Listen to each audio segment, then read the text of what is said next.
اور ان میں بعض ایسے ہیں کہ تمہاری باتوں کی طرف کان دھرتے ہیں، اور ہم نے ان کے دلوں پر تو پردے ڈال دیے ہیں کہ ان کو سمجھ نہ سکیں، اور کانوں میں بوجھ ڈال دیا ہے کہ سن نہ سکیں، اور اگر یہ تمام نشانیاں بھی دیکھ لیں تب بھی ان پر ایمان نہ لائیں، یہاں تک کہ جب تمہارے پاس تم سے بحث کرنے کو آتے ہیں تو جو کافر ہیں کہتے ہیں یہ قرآن اور کچھ بھی نہیں، صرف پہلے لوگوں کی کہانیاں ہیں۔ وہ اس سے اوروں کو بھی روکتے ہیں اور خود بھی پرے رہتے ہیں، مگر ان باتوں سے اپنے آپ ہی کو ہلاک کرتے ہیں اور اس بات سے بے خبر ہیں۔ کاش تم ان کو اس وقت دیکھو جب یہ دوزخ کے کنارے کھڑے کیے جائیں گے اور کہیں گے کہ اے کاش ہم پھر دنیا میں لوٹا دیے جائیں تاکہ اپنے پروردگار کی آیتوں کی تکذیب نہ کریں اور مومن ہو جائیں۔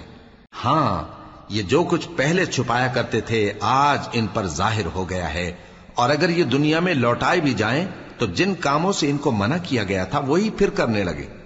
کچھ شک نہیں کہ یہ جھوٹے ہیں۔